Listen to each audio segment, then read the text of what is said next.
Olá, pessoal. Bem-vindos a mais um episódio do Psicologia na Veia Podcast. Eu sou o Arthur Berberian e se você chegou até aqui, não deixe de dar o seu like e também comentar este vídeo para que o YouTube entregue esse conteúdo para mais pessoas.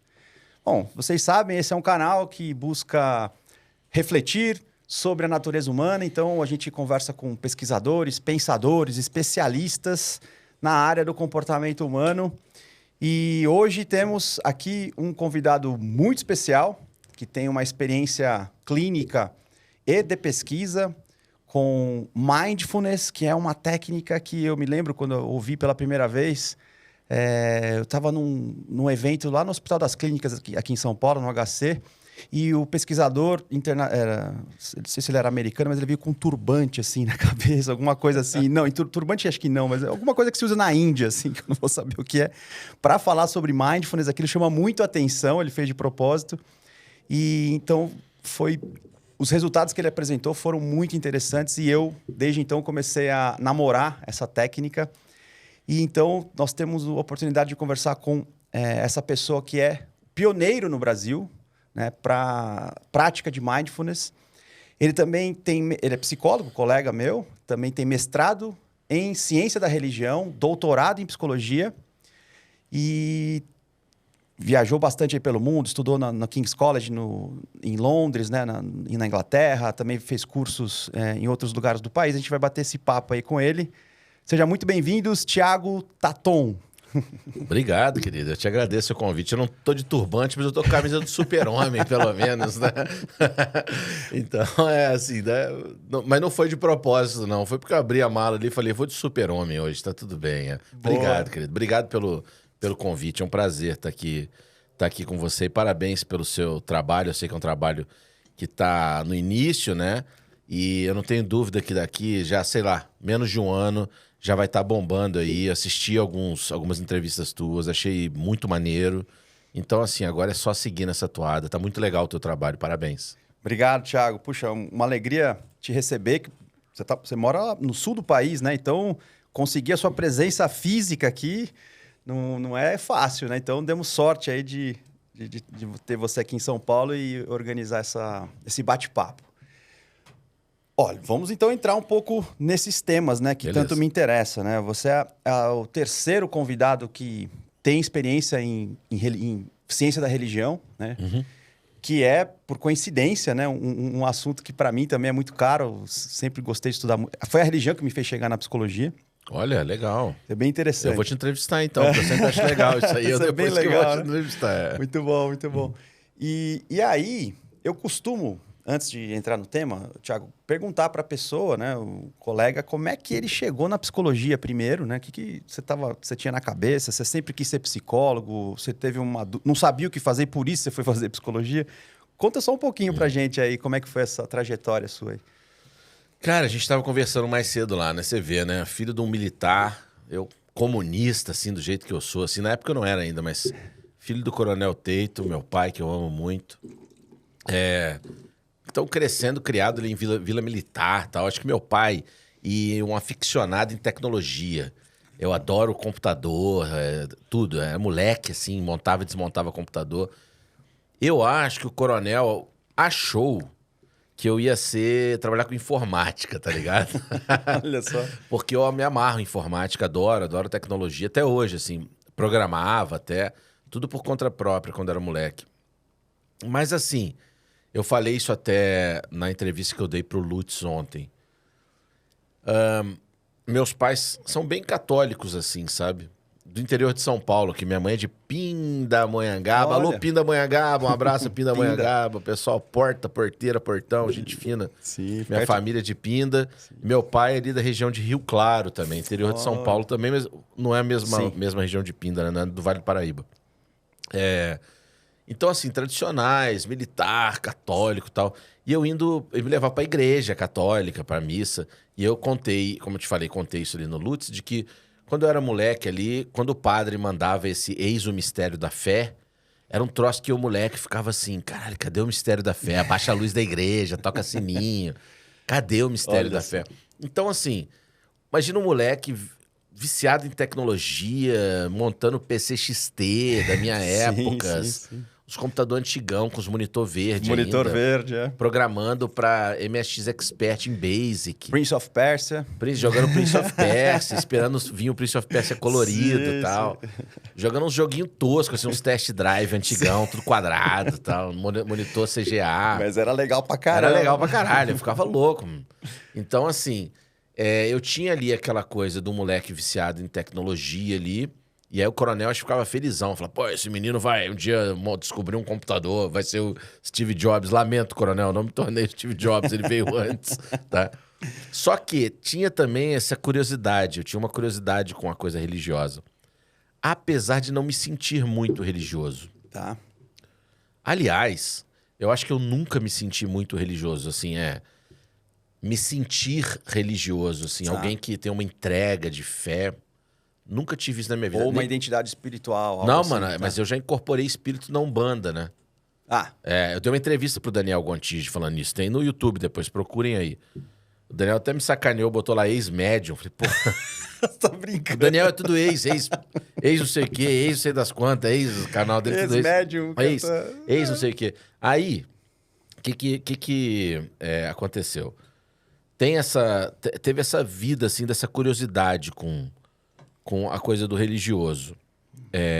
O meu avô falecido, que era pai do meu pai, o vô Major, cheio de militar, tá vendo? O vô Major, ele tinha dado pro meu pai assim, uma coleção tipo do Livro dos Espíritos, Allan Kardec. Allan Kardec. Só que era um troço, cara, que ficava num quartinho dos fundos do meu pai. Ah, entendi. E agora eu vou contar uma intimidade no minha. inconsciente da sua casa. O que aconteceu? Quando eu comecei a ficar meio adolescente ali, eu descobri que meu pai escondia umas revistas de mulher pelada, mano. Embaixo do Livro dos Espíritos. Na mesma região. Isso aí tem o sagrado e o profano. É o ID, exatamente. Porque assim, pra quem tem mais de 40 anos igual eu, não existia esses sites que existem hoje em dia, entendeu? Era tudo impresso. Então, assim, um dia ali nas minhas aventuras de puberdade, eu fui lá no quartinho lá dos fundos da casa, achei lá as famigeradas revistas, né? E ali, junto daquelas revistas, olha que coisa estranha, né? Você tá procurando esse tipo de revista e você encontra um troço escrito Livro dos Espíritos. Sensacional. Sensacional, né? E se questionando sobre o mistério da fé, né? E aí, cara, eu fiquei em dúvidas o que eu lia. Na dúvida, eu peguei as duas coisas. Então, assim, né? Aí eu achei aquele troço lá, Livro dos Espíritos, eu achei aquilo sensacional. E pra ficar mais complexo, ainda na época, eu tava lendo O Senhor dos Anéis. Tá, o Tolkien, então, famoso, assim, eu tava lendo literatura de fantasia, essas revistas adultas, e achei o Livro dos Espíritos. Quando eu vi aquele troço, cara, de um livro de pergunta e resposta, um FAQ, né? Sim. Sobre... E com supostamente seres invisíveis desvendando o mundo, contando ali... Deus existe sim, quem é Deus? Você não entenderá, sua mente. Falei, caralho, mano, isso é sensacional. Aí eu comecei a achar livro do Chico Xavier, cara. Motoqueiros do Além, uns troços assim que pra mim era literatura de fantasia aquilo ali. Só que ao mesmo tempo eu ficava assim, cara, as pessoas acreditam nisso de verdade. Elas não consomem como se fosse o Hobbit, tá ligado? Não é um BGB, né? Não é um romance assim, Isaac Asimov, eu robô, né? Tipo... A pessoa acredita mesmo naquilo, né? Sim. Então, eu fiquei com essa curiosidade em relação a muito cedo, muito jovem, o que leva as pessoas a se tornarem religiosas, a escolherem uma religião, uma determinada religião, a terem uma experiência de entrega, assim, de talvez até morrer em nome de Deus ou do que for, né? E isso correu em paralelo. Quando eu cheguei lá na época do vestibular... Eu tentei 2 anos para comunicação social. Eu sabia que eu não queria nada de exatas, apesar de gostar de computador. Olha que loucura. Olha só. Eu gostava, mas eu não gostava dessa matemática pesada da base, sabe? Sim. Mas curtia literatura, curtia geografia, história, curtia as disciplinas de humanas, né? Aí, cara, eu tentei comunicação 2 anos, não passei por pouco. Na época eu morava em Juiz de Fora, Universidade Federal de Juiz de Fora. E no 3º ano eu enchi o saco, falei, pô, o que mais que eu faria, talvez? Daí eu pensei, falei, talvez eu fizesse psicologia. E aí eu tentei para psicologia numa universidade particular, passei Passei mal ainda, passei assim, tipo, excedente. Tá. Bem burro, assim, pro vestibular. Mas também foi fazer o vestibular. Imagine que foi, vou fazer. Não, assim, e eu era tava ruim, preparado, cara. Eu, né? tipo, zerava matemática, um burro, assim, de matemática. As disciplinas de exatas eu me fudia, assim. E aí eu passei e comecei a fazer psicologia. Só que era um mar de psicanálise, assim, era a única coisa que se falava praticamente na época. Sim. Tava começando a aparecer TCC no Brasil. E eu consegui um professor que me orientasse na vida religiosa de Freud. Eu fui estudar no meu trabalho de conclusão de curso, uma revisão histórica. Judaísmo. Tudo. Eu li todas as biografias de Freud. Todas Olha as só. biografias que existem. Peter Gay, do Ernest Jones, que foi colega de Freud.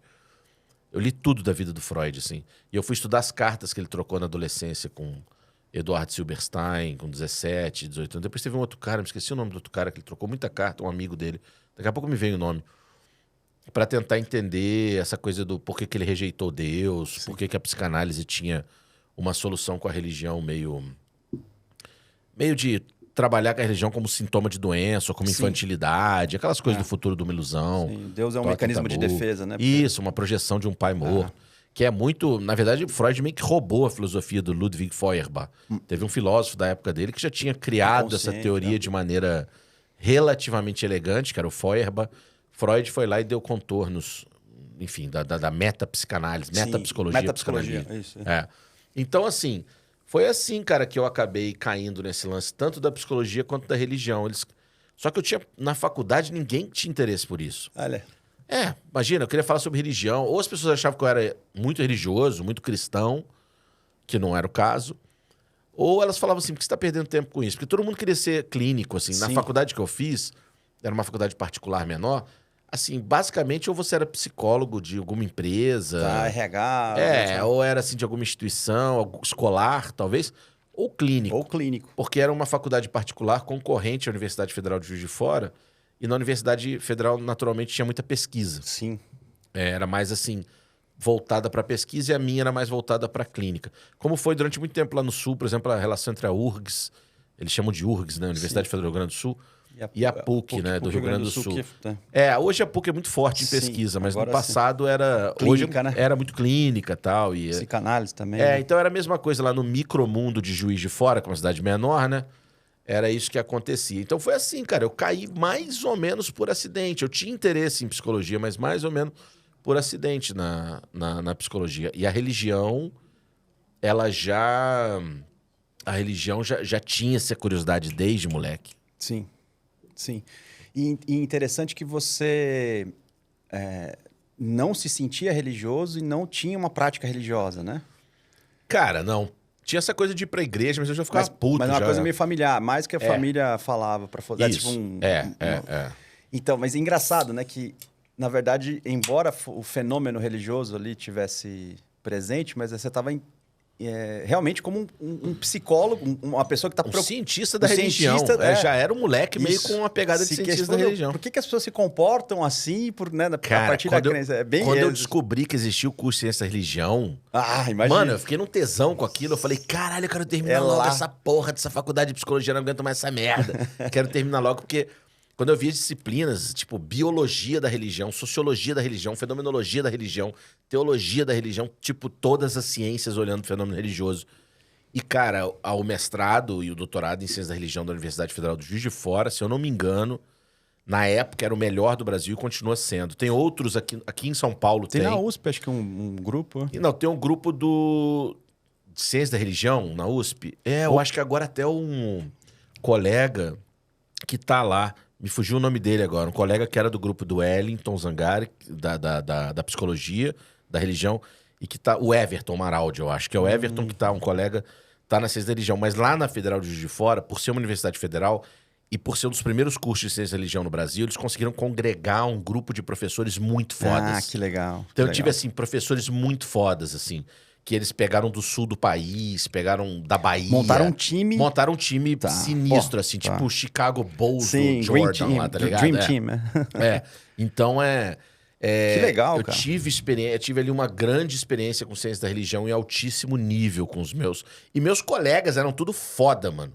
A galera que tava comigo, Humberto, o Lúcio, o Loka Sakshidasa, uma liderança do Hare Krishna do Brasil, que fez pessoal é que estudava bastante religiões heterogêneo. indígenas. Tá. Porra, cara, era assim, uma riqueza aquilo Tá. ali. Então, meus colegas todos eram muito fodas, assim, Entendi. além dos professores. Então, foi uma experiência muito forte, muito marcante pra mim, assim. E eu finalmente pude estudar o lance, assim, da religião. Tive ali um grupo onde eu pude finalmente congregar, um grupo de acadêmicos de altíssimo nível, né? Olha só. Isso é interessante também, quando você encontra... Se você tem um interesse e encontra... Tem acesso a um grupo top, né? Um grupo que produz, que sabe o que está fazendo. Então, aí junta o interesse, o talento, mais o ambiente, né? E Sim. aí você chega muito longe, assim. Então... E é uma coisa difícil, né? De você pensar como fazer pesquisa empírica, né? Como você medir esses fenômenos, quais são as metodologias, né? Qualitativas, quantitativas e empírica, ou você vai para uma linha mais fenomenológica, hermenêutica, estruturarismo e não... Ali nas ciências da religião, naturalmente, não tinha muita pesquisa experimental, Sim, né? Devia ser... Então, assim, era muito método etnográfico, pesquas teóricas muito fortes, Sim. revisões de documentos originais, né? Ah, olha só. É uma área Até essencialmente... É porque é ciências da religião, não é psicologia, né?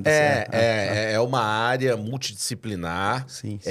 mas ela não é afeita muito à pesquisa experimental, né? Sim. Ela vai usar muito métodos das ciências sociais, das ciências humanas, sobremaneira, assim. Eventualmente você vai ver alguma pesquisa experimental, mas é quando vai cair mais num tipo de sociologia empírica da religião, numa psicologia mais empírica da religião norte-americana, alguma coisa assim, né? Mas não é o comum. Tá. E foi por esse viés também que você chegou no Mindfulness ou foi... Foi, porque ali eu comecei a estudar... um autor norte-americano, porque o que acontece? Na psicologia, quando ela vai tentar entender a religião, você tinha poucos espaços assim para entender isso. Você vai ter a psicanálise, que criava um discurso sobre a religião. Sim. Você tinha uma psicologia da religião essencialmente norte-americana, que era do Loiba, lá fazendo pesquisa empírica, digamos assim, com religião. Então era uma pesquisa meio dura, meio fria, de números. Tá. Aí sim era uma pesquisa, quase que uma pesquisa experimental sobre a religião, sobre quem vai mais na igreja tem menos isso ou mais isso, pessoas que creem em Deus são menos científicas. Mais descritivo, ela tinha essa pegada assim. E na época eu tava assim com um tesão louco de tentar desvendar o universo. Então isso me parecia desinteressante, essa pesquisa meio numérica da religião. Tá. E tinha, cara, o campo, que existe ainda até hoje, mas é um campo em decadência, digamos assim, em degeneração, que é a psicologia transpessoal. Já ouviu falar nisso? Então, mas isso é uma viagem, entendeu? É assim, ó. É o cara que não encontra, o cara que quer estudar unicórnios, o cara que quer estudar diamantes que brilham e vibram, o som dos cristais. É um campo Crianças assim, iluminadas, não sei o que lá. É um campo meio difuso da psicologia, que ele é meio assim, ele não tem coesão, ele produz pesquisa de baixa qualidade e hermética. Então são grupos pequenos que se reúnem e publicam coletâneas que eles mesmos financiam. Então, assim, é interessante, só que tem dois problemas a psicologia transpessoal. Ela fica muito doidona, muito desencaixada da ciência, de um modo geral. Isso que eu ia perguntar, o rigor científico, como é que é metodológico? O rigor científico é absolutamente falho. Tá. Existe, mas tem essa... Existe, mas é muito falho. Eu tive a oportunidade de estar com um dos maiores nomes estar presencialmente com ele velhinho, ainda vivo, que foi o Stanley Krippner. O Stanley Krippner era um pesquisador americano de psicologia transpessoal, assim como o Stanislav Grof e outros nomes lá. Que era um campo que ficava ou muito teórico, ou muito doidão, desencaixado da ciência. Os encontros de psicologia transpessoal eram um show de horrores, assim, era mesa radiônica com... Era um monte de gente crente em paranormalidade misturado com... E o fenômeno acontecia ali no... Mas é uma loucura, assim. Os caras nunca conseguiram criar. E tem umas pós em psicologia transpessoal, mas junta, assim, uns tio, assim, de cristais. Aí, o pessoal fica puto comigo quando eu falo isso. Os caras com terceiro olho, assim. O pessoal fica puto comigo quando eu falo isso. Mas é verdade, assim. Não tem ciência boa na psicologia transpessoal. Morreu. Tanto que, na minha opinião, foi substituído pelo campo da psicologia anomalística. Que aí, por exemplo, o Daniel vai pesquisar isso com o pessoal do Wellington Zangari aqui na USP, a psicologia anomalística, ela conseguiu criar uma ciência mais coerente ao redor. Para mim, quase que substituiu um pouco a psicologia transpessoal. Só que tem um autor, eu acho que ele tá vivo ainda, esse cara, ele chama Ken Wilber, é um americano, tá? que ele é meio que da psicologia transpessoal, mas ele quis criar um troço que chamava psicologia integral. Integral. Mas é viagem. Só Tá. você, pelo nome você já vê que é. Só que ele tinha uma teoria muito elegante ao redor da ideia de unir, de uma possibilidade de uma união epistemológica entre ciência e religião. Ele queria... Ele tem um livro muito bonito, 2 livros. Um chama Eye to Eye, The Quest for the New Paradigm. É um livro filosófico. E um outro que chama The Marriage of the Sense and Soul, A União da Alma e dos Sentidos. Interessante. São livros O teóricos. título é interessantíssimo. São livros teóricos de uma qualidade filosófica razoável. Tá. Interessantes os livros, que eles traziam a ideia de que a prática de meditação, ela seria uma forma de congregação e de comunhão entre ciência e religião.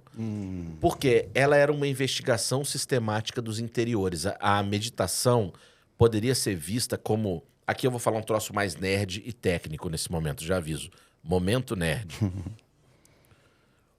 Quando a psicologia é fundada por Wundt, na Alemanha, ele tenta fundar a psicologia através de uma investigação sistemática dos interiores. Essa investigação sistemática dos interiores precisava ser realmente sistemática, quase que matematizada. Sim. Que foi o desafio posto a Fechner, Gustav Theodor Fechner. S é igual a K log R. É o cara que vai responder à provocação kantiana da impossibilidade da psicologia ser uma ciência, tá? Sim. E aqui a gente está entrando em... Aqui a conversa fica pesada. A gente está voltando a Christian Wolff, a gente está voltando aos grandes nomes da base filosófica da possibilidade da psicologia enquanto ciência. Sim. Então, veja. A psicologia, para ela se tornar ciência, ela precisava de uma investigação sistematizada dos interiores. Wundt, através do processo de apercepção, Wundt fazia um treinamento com os estudantes deles para tentar fazer essa investigação. Sim. De alguma forma, o que ele vai chamar... Voltem para os livros agora, de experiência mediata e imediata, voltem para os livros, leiam. Ou então, o professor Saulo, grande nome da Universidade Federal de Juiz de Fora, grande estudioso de Wundt. Ele tentou fazer essa investigação sistematizada de alguma forma. Ainda, os psicólogos alemães que vieram depois dele, da escola da Gestalt, que não é a Gestalt terapia, Kurt Kofka, Wolfgang Kohler, continuaram com essa investigação através de psicofisiologia. Os russos também, Pavlov, Besterev, continuaram de alguma forma numa linha mais filosófica. Os franceses ali da linha filosófica de Lametrie também. Então a psicologia é a investigação científica dos interiores. Isso é a psicologia por natureza, por essência. O Ken Wilber, voltando nele agora, achava que a prática de meditação dos orientais, ou até mesmo que tem na tradição filosófica estoica e epicurista, poderia ser a tecnologia, o procedimento para melhorar essa investigação dos interiores. Da introspecção. Da introspecção, do treino introspectivo, entende? Por quê? Porque ela tem uma ordem, ela tem um passo a passo. Primeiro você precisa fazer isso, vai acontecer isso na meditação. Quando acontecer isso, Caramba, é verdade. Ela já dá isso, o ela passo, tem toda a estrutura milenar até. Exato, tem uma estrutura. Então, assim, ele entendia que a prática de meditação era a chave para poder fazer na psicologia a integração entre ciência e religião. É uma provocação interessante. Sim. Só que ele não conseguiu transformar isso em prática, né? Ele não conseguiu, ele fez uma provocação intelectual. Tá. E no final desse processo, eu vejo que nos Estados Unidos tem um biólogo molecular, que é o professor John Kabat-Zinn, que conseguiu pegar a meditação, entre aspas, e a yoga e transformar num pacote de intervenção. Que vai ser o primeiro programa de Mindfulness que vai ser fundado no final dos anos 70, que é a redução de estresse baseada em Mindfulness, o MBSR, ou MBSR. Né? Por quê? Tinha que ser um americano pra fazer isso, porque os americanos são pragmáticos, cara. Eles, assim, ó... mas vai tirar elementos do budismo, vai esvaziar o budismo. Foda-se. Entendeu? Foda-se. Nós vamos... Eles são pragmáticos. Depois, vamos pesquisar, depois discute. Esses caras são pais do pragmatismo. William James, tá ligado? Então, isso, assim... exatamente. Ele pega lá, isso aqui me interessa do budismo, isso aqui me interessa da yoga, e a gente pode usar isso aqui para ajudar pessoas com dor crônica. Pum, ponto final. Vamos testar, vamos fazer um ensaio clínico e testar. Acabou a conversa. E aí ele traz... Então, eu me encontro depois, quando eu saio da ciência da religião, eu falo, agora eu explodir de teoria, eu preciso de algo prático. Ah. Aí, na época, eu conheço a Letícia, minha esposa, que é gaúcha. Você já tinha terminado o mestrado aí? Eu tava terminando o mestrado quando eu conheço a Letícia. Tá. A Letícia tinha ido para Juiz de Fora fazer o doutorado com Alexander Moreira Almeida, que é o psiquiatra que estuda espiritualidade. Sim, cara sim, fodão sim. lá da UFJF lá. E ela tinha ido para lá fazer doutorado com ele. Por isso que a gente se encontra. Ah, olha só como são as coisas. É isso, a gente acaba se encontrando ali. E na época até eu tinha uma namorada que, se eu ver essa entrevista, deve ser puta comigo até hoje, deve ter ódio, raiva. Eu acabo terminando esse namoro e vou ficar junto com a Letícia, que é minha esposa, que tô até hoje com ela. E o que acontece? Quando ela fala, ó, vamos terminar o doutorado, o que a gente vai fazer? Eu falei, bom, eu tenho vontade de ir pra USP, estudar com o pessoal da psicologia da religião, ou estudar a história da psicologia, com o maior nome da história da psicologia. Agora, um abraço pra ele, apesar dele ter me fudido na minha defesa de doutorado, vou mandar um abraço pra ele. Você colocou ele na banca? Não, ele foi meu orientador. Tá. Meu orientador, o maior nome da história da psicologia no Brasil, virou professor emérito da URGS, agora professor William Gomes. Tá. Maior nome da história da psicologia do Brasil, o cara que me ensinou muita coisa. Foda, ninguém sabe mais história da psicologia no Brasil do que o professor William Gomes. Só que ele fudeu comigo na minha banca, foi um babaca comigo na minha banca de doutorado. Um abraço, William, eu te amo, te adoro, mas você foi cuzão comigo na minha defesa, não precisava ter feito aquilo. Ah, porque ele viu que você é um pesquisador. Então ele tinha que mas isso que eu faço é uma vingança em nome de todos os acadêmicos que sofrem abuso psicológico na vida acadêmica. Então eu tô fazendo um desabafo aqui, porque a gente fica calado, entendeu? Sim. Só que, claro, a minha relação com o William também é de gratidão. E de ódio também, mas de gratidão também. Parabéns, William, virou professor emérito, merecidíssimo, né? Grande nome da psicologia. E eu falei, eu tenho essas opções. E aí a gente vai pro Sul, porque todo gaúcho quer voltar pro Rio Grande do Sul, cara. Os caras têm uma relação de amor com o Rio Grande do Sul, entendeu? Sim. Quer comer bergamota na Redenção, meu. Vai lagarteando no sol, tô no horror com os guri, cara. Então ela queria voltar pra Porto Alegre, deu pra ti, Baixa Astral, vou pra Porto Alegre. Já. E voltamos, e eu fiz o doutorado lá. Aí eu pude aplicar vamos dizer, não o MBSR, mas eu pude pegar essa vertente mais aplicada do mindfulness. Mais metodológica. Isso, sair um pouco da teoria. Técnica, tá. Aí foi juntar a teoria com a parte prática. Então, olha, interessante porque você fez pensando na formação acadêmica, você fez certinho, né? Que você estudou, dissertou no mestrado e experimentou no doutorado. Você fez certinho, né? Exatamente. E no meu doutorado, eu fui meio acusado, foi curioso até. No doutorado, eu tive bastante dificuldade de fazer a parte experimental da pesquisa, em parte culpa minha, eu admito, porque eu quis fazer com cardiopatas no Hospital de Clínicas de Porto Alegre, mas o pessoal da medicina fudeu comigo, porque eu era um acadêmico da psicologia lá e eu não conseguia ter acesso aos pacientes, eu precisava que os médicos mandassem os pacientes elegíveis para mim. Só que os médicos babacas atendiam os pacientes e mandavam os embora, cara. Assim, a execução da pesquisa era muito difícil, muito solitária. E eu acabei tendo que pegar, não consegui fazer realmente um estudo experimental como eu gostaria. Mas aí o que eu fiz? Eu fiz um estudo, uma parte boa teórica e uma parte experimental. E é curioso, porque na minha defesa, teve uma professora que falou assim, mas eu tô olhando isso aqui não é bem uma defesa de psicologia, isso aqui é uma defesa de uma tese de outra coisa, né? E aí, como eu estava na defesa da minha tese, eu falei, eu acho que a senhora, me desculpe, mas leu pouco sobre a psicologia, né? Porque se a senhora voltar para toda a psicologia, a senhora vai ver que tem muito de discussão da própria história da psicologia, de bases aí. Porque é isso, porque acabou que a minha tese de doutorado chama Mindfulness, Boundaries Between Religion and Science. Olha só. Fronteiras entre ciência e religião, a minha tese de doutorado, onde os 2 primeiros capítulos são teóricos e os 2 últimos mais experimentais. Legal. Né? Mas eu acabei tendo que fazer com universitários, que é o que todo mundo faz. Sim, mas você não consegue a amostra, entendeu? Isso, questão pragmática também, é o que tinha ali, né, pra você fazer. Mas obviamente a tese foi aprovada, foi naturalmente ali.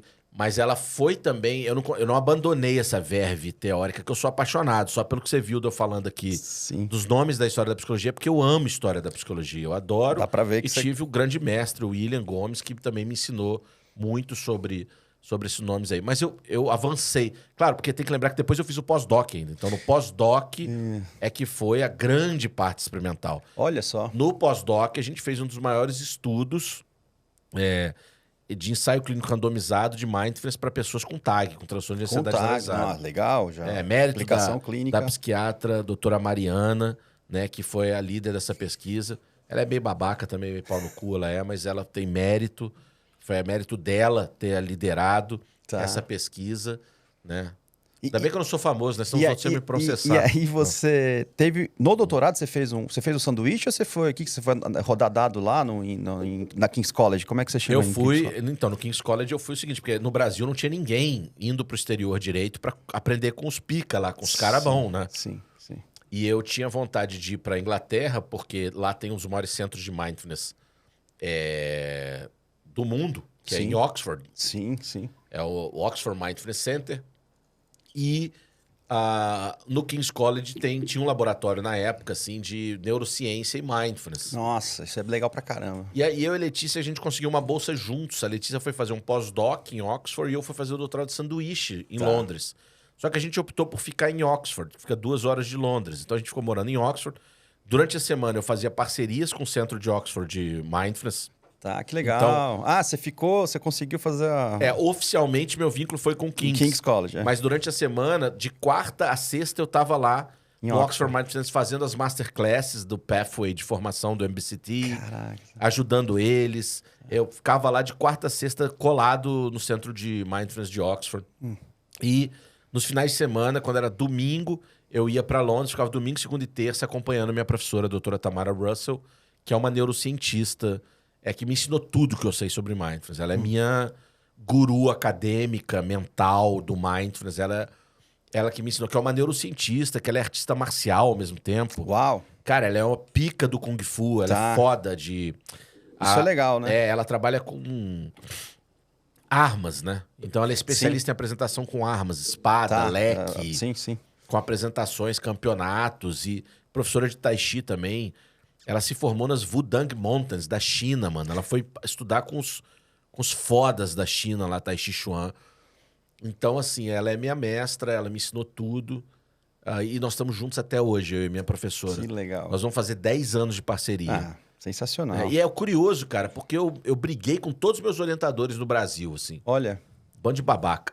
Agora, a minha orientadora no exterior... Inglesa. Uma coisa menos... que você poderia menos esperar, né, cara? Sim. Uma inglesa, cara. Sim. Mas a Tamara, mano, ela é, assim, uma mistura de irmã mais velha, de mestra pra mim. É uma pessoa, assim, que ela é sensacional.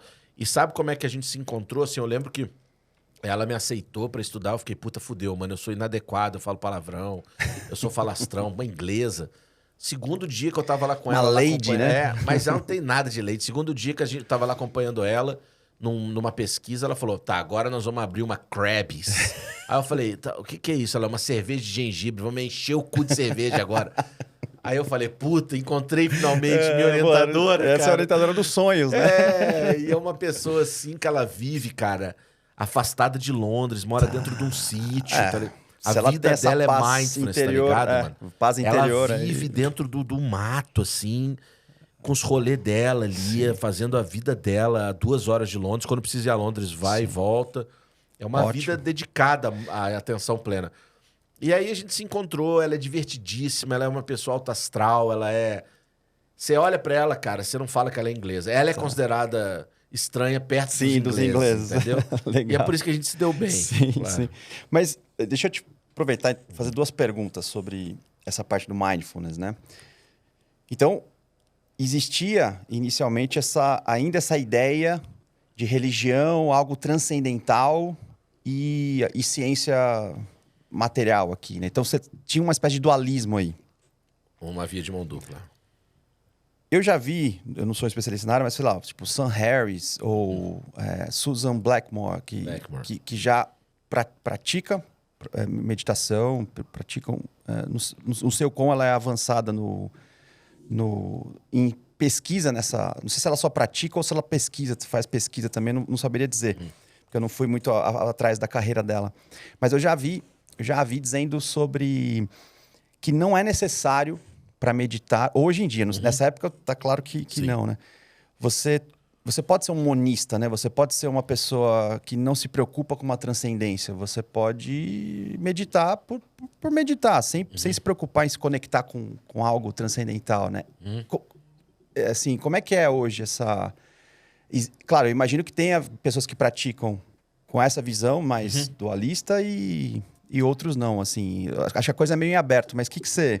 Tem essa questão também da secularização da meditação, né? Não tem esse lance também? Tipo, como é que você vê tudo isso? Cara, primeiro que o budismo por si só, ele já facilita esse processo todo, porque, a princípio, o budismo ele é meio ateu, assim, meio agnóstico. Ele é bem humanista também, né? Completamente. Então, assim, a questão da existência de Deus, ele não nega, mas não fala, não ela menciona. É diferente, né? Sei lá, Buda vai falar nos sutras, vão ter 10 argumentos bons, 10 ruins, então...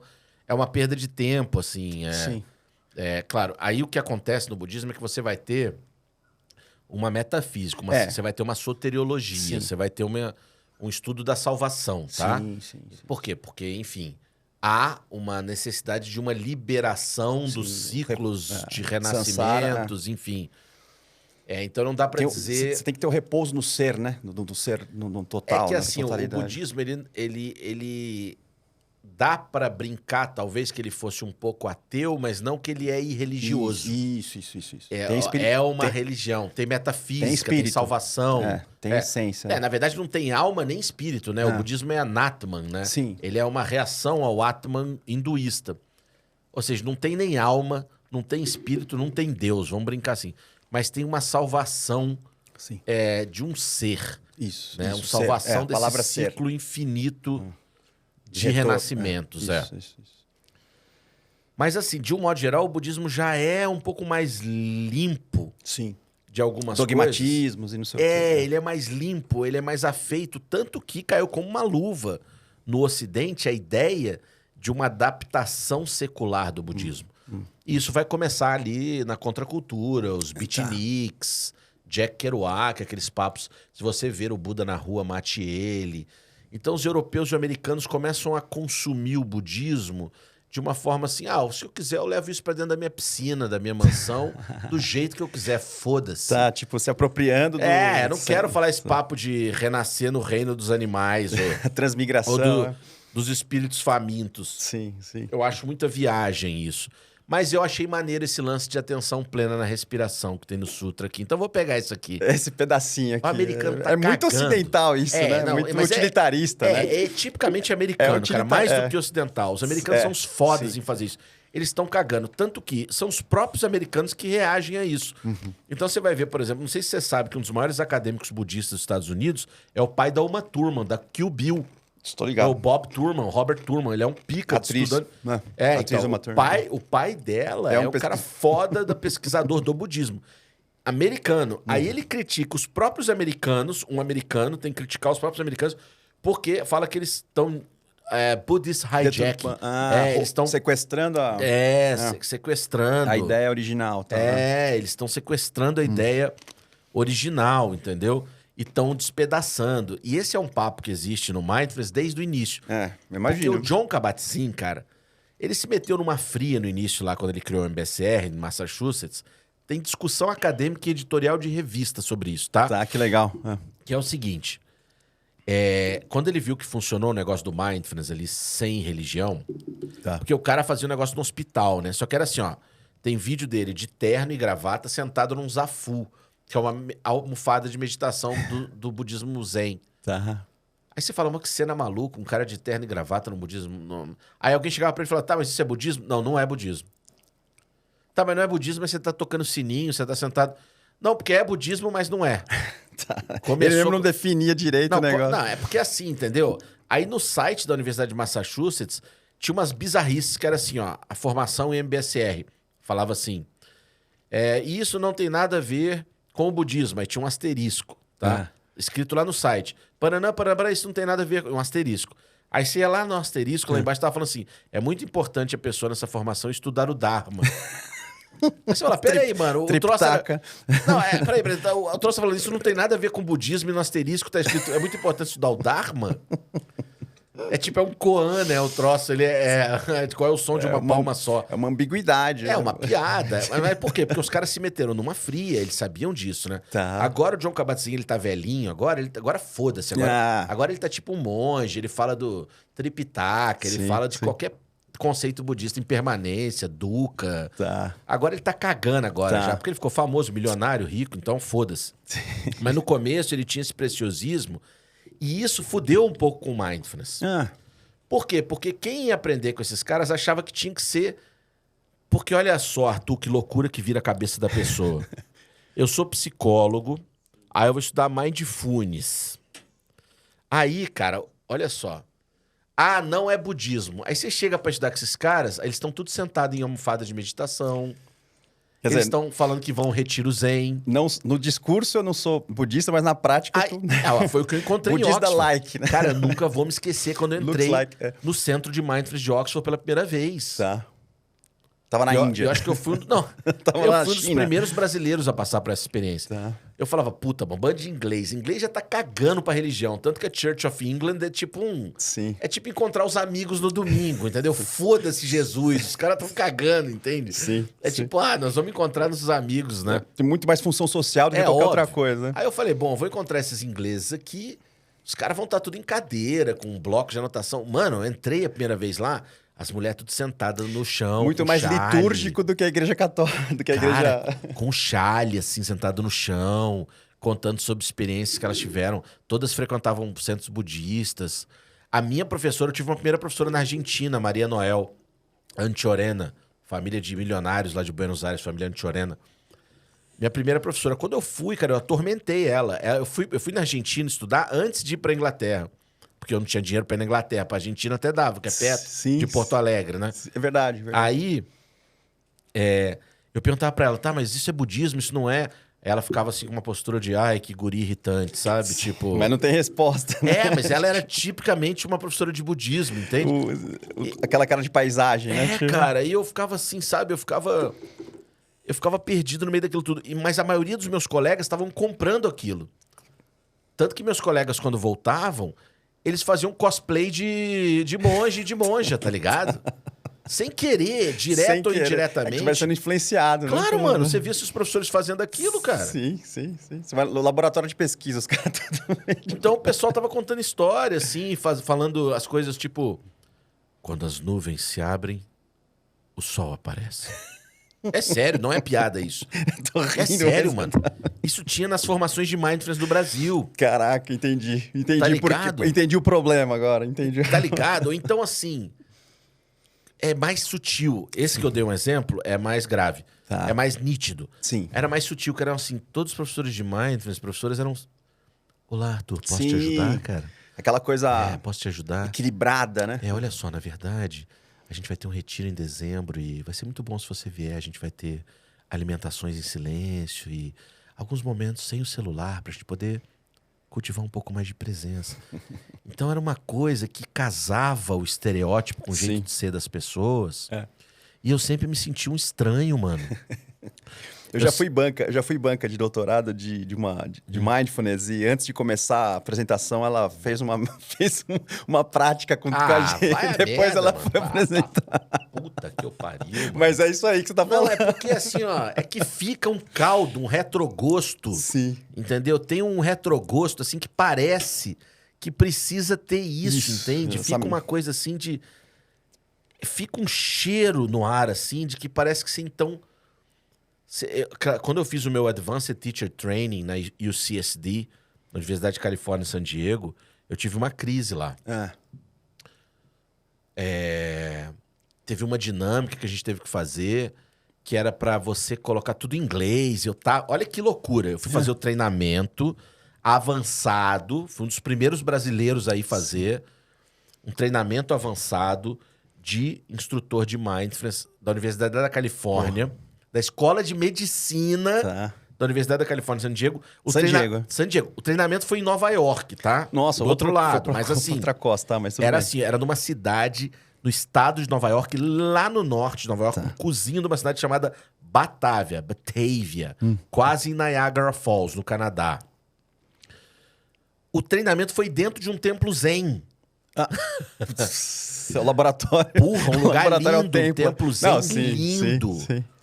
E era assim, tinha um médico do meu quarto, meu roommate lá, era um médico de chinês, assim, totalmente científico, secular, cara, assim, era uma figura.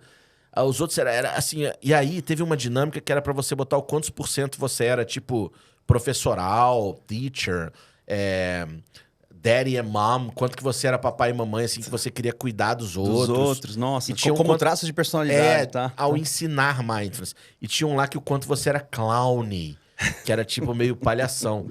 Aí eu meti lá 80%, tá ligado? E aí, tava tipo só eu e mais um cara lá, um tiozão, que depois eu fui descobrir que era amigo pessoal do John Kabat-Zinn. Eu tratava o cara tipo... E aí, Zé Ruela, quer tomar um café comigo? Tratava natural, normal, né? Tipo um amigo meu lá de Madureira, no Rio de Janeiro. Então, e eu fiquei mal com aquilo. E uma grande professora minha do Canadá, que se chama Patricia Rockman, Pat Rockman, porra, ela me usou, foi uma das maiores coisas que me deram força pra eu continuar. Como exemplo, assim. Não, mas você ficou mal por esse contexto? Eu fiquei mal, cara, porque só eu e o outro cara botou clown lá. Eu me senti inadequado. Ah, entendi. Todo mundo botou que era professoral, que era mais maternal, mais não sei o quê. Por quê? Porque, de novo, parece que se você for trabalhar com mindfulness, você tem que ser uma figura meio exemplar, meio... Né? Meio guru, assim. Eu não sei se é guru, cara, mas é uma figura equilibrada, eu diria. Sim. Você precisa ser uma figura que transparece organização, Tá. equilíbrio, uma certa suavidade, você transparece lucidez. Só que a mentira tá... Sabe onde tá a mentira, Arthur? Que isso tudo é o final do processo.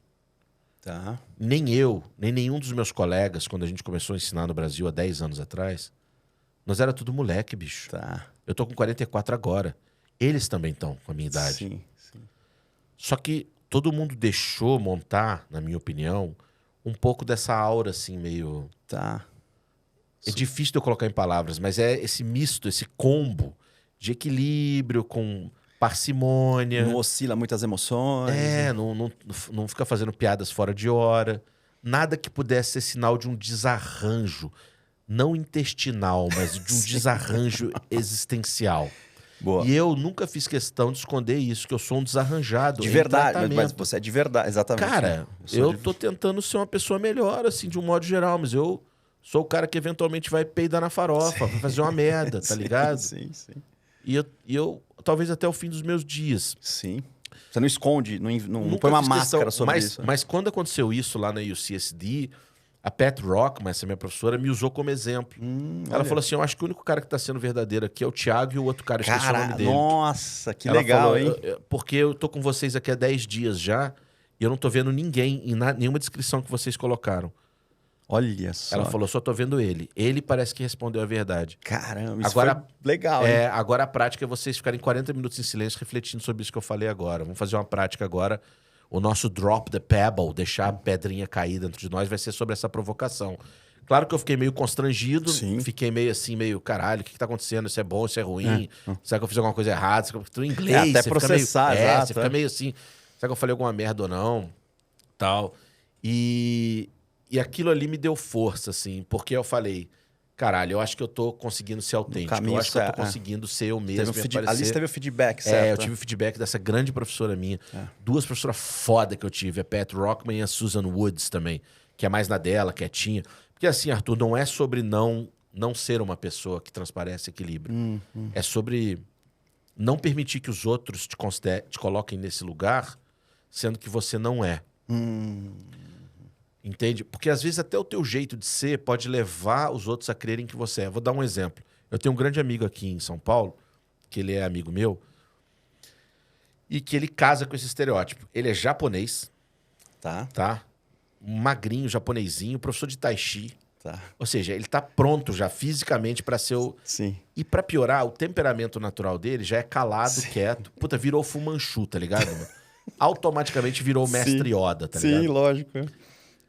E então as pessoas olham pra ele, um abraço, Márcio Susumu Hirayama, eu te amo. Grande Susumu, grande professor de mindfulness, tá? Quantas vezes eu sentei pra conversar com ele E o Sussuma, ele é uma pessoa igual eu, cara, de verdade. De verdade. Tem um monte de miséria. Inclusive, muitas vezes até o próprio jeito dele de ser assim também é parte da miséria dele, entende? Sim, na verdade não é uma máscara, é ele mesmo. É ele mesmo, no caso dele é ele mesmo. E no caso de algumas outras pessoas também. Sim. Só que aí é muito importante você fazer um trabalho de não deixar também que os outros enxerguem em você essa projeção. Claro. De poder falar, gente, olha só, eu pareço ser muito calmo, mas eu choro sozinho no banho. Ou, sei lá, eu tenho uma caganeira no meio da rua. Como é fácil isso, ou eu né? traí minha namorada. Ou você fiz uma merda. Entendeu? Porque eu sou um ser humano. Enchi a cara na sexta-feira. Enchi a cara, traí minha mulher, sei lá, alguma bosta assim que alguém olhe pra quebrar um pouco isso, entende? Não sei o que fazer da minha vida. Eu não sou um ser iluminado porque... Não sou, entende? No meu caso, isso é fácil de ver, assim, de perceber. Né? Agora, no do Sussuma, por exemplo, isso é muito difícil. E durante muito tempo, o Mindfulness ficou com esse flerte por essa coisa da religião vir junto. O que, inclusive, também é mentira, né, Arthur? Porque se você for conhecer monges e monjas, também os caras têm uma vida que é difícil. E falam sobre isso muitas vezes. Os bons professores sim. Não fazem a menor questão de esconder as misérias deles, né? Tem que eliminar o ego aí, né? Então ficou, porque tem o perigo do spiritual bypass, né? Do bypass espiritual, que é essa coisa do... Sim. Então, assim... os budistas americanos, eles foram fazendo essa adaptação, esse esvaziamento, mas em compensação eles caíram nesse lugar que é meio dúbio, meio perigoso, assim, do é budismo, não é budismo.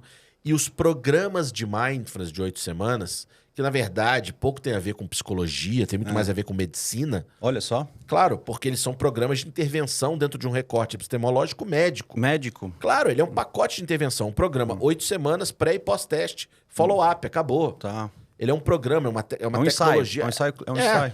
Você vem aqui com 20 pessoas nessa sala, a gente pratica, segue uma apostila, um método, volta para casa, tem dever de casa para fazer, na próxima semana a gente volta aqui. Modelo biomédico. Se encontra mais 2 horas, faz determinados exercícios, pratica. A gente pode fazer uma medida no meio da intervenção, com 4 semanas. Aí, no caso, não chega a ser uma pesquisa, porque não vai fazer um grupo controle. Poderia tem também. Grupo controle, Tá. tem pesquisa com 3, com 4 braços, 3 arms, 4 arms. Tá. Tem Legal. pesquisa para um caralho, tem pesquisa com programa de mindfulness, mesmo, tá. com esses programas de intervenção. Só que eles estão dentro de um recorte biomédico, assim. Sim. Claro que a psicologia dialoga com isso, mas esse mindfulness dos programas do MBSR, esse mindfulness que é meio budista, não é? Que fica nesse gray territory aí, fica nesse lugar cinzento, ele é médico. Ele é um recorte médico. Tá. A princípio tem pouco a ver com uma conversa dentro de terapia, psicoterapia, pouquíssimo a ver. Tá. Ele é um pacote de intervenção que você testa antes e depois. E isso é que ficou famoso, isso virou um produto vendável, rentável. Sim. Eu dei muito grupo de mindfulness, venho dando ainda. Geralmente eu dou 4 grupos por ano. Sim. Eu vi no seu site lá. Então, mas é assim, qualquer pessoa pode entrar para aprender mindfulness. É tipo um crossfit, tá ligado? Sim. Você entra ali para fazer um crossfit da atenção plena. Tá. Durante 8 semanas. Tá. É isso.